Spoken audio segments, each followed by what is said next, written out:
Hello, my name is Connor O'Hara, and this is Lab 3.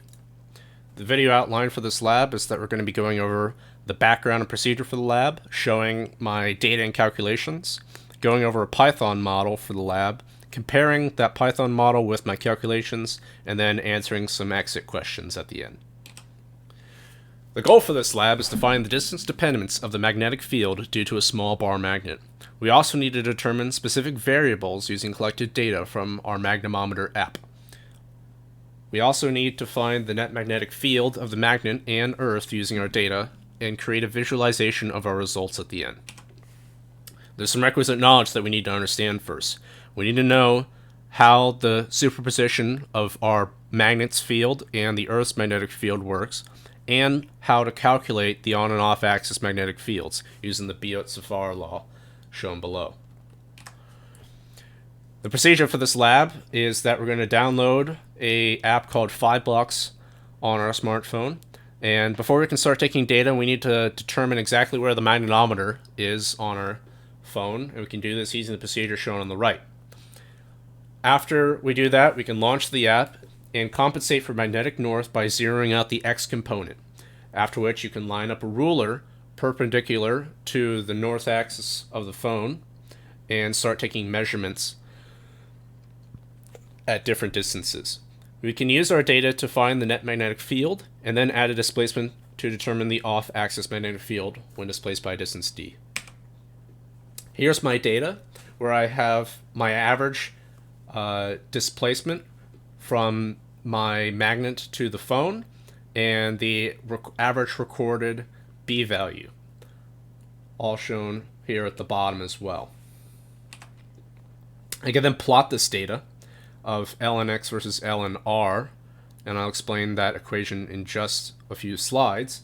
And we can find that my slope is 2.63 if we take the absolute value of it, which is very close to the expected value of 3. We also need to keep notice of the negative 14.22 for later. Then we can do observations of off-axis displacements, where we calculate the distance here between the 2 points and recorded values in each direction. So then we need to find mu. So we've already found n from our graph, but we can still solve for it using this equation in the same way that my graph used ln k and ln r. So to find mu, the magnitude of the magnetic moment, we use the value of ln k once graphed, negative 14.21. We can assume that r is 1 to negate it. So that means that negative 14.21 equals ln k, and if we solve for k, we get mu equals 3.37. We can take this value for mu, which is, again, pretty close to the 3 that we're expecting, and we can put it into a Python model, have observation locations on the axis of the bar magnet and perpendicular to it, create a function to measure the magnetic field, and then add another observation location at 45 degrees off of axis. When we run the code, it looks like this, and we get our outputs at the bottom, where we show the on-axis, perpendicular, and off-axis measurements. Then we can compare our experimental versus our computational data, where we see that our off-axis field, our d-perp, was about 20 centimeters, with a displacement d of about 27 centimeters. If you look over at our computational, it's incredibly close and almost exactly the same.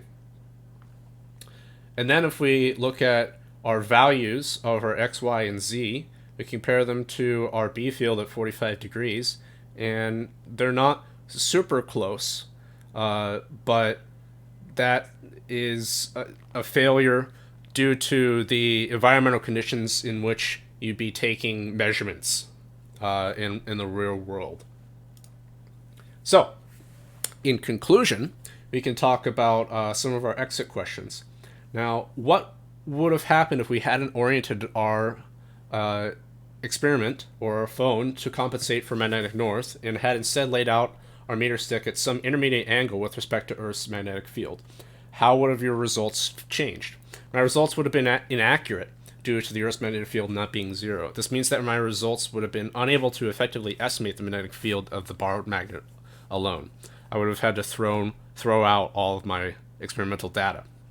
What if you were to stick two identical magnets together end to end and run the experiment again? How would you expect your measurements to differ? It should be approximately double, with the direction being right around the same, again, depending on experimentally how you do it, to what level of detail you're able to align your magnets. This concludes my lab report, and thank you for listening.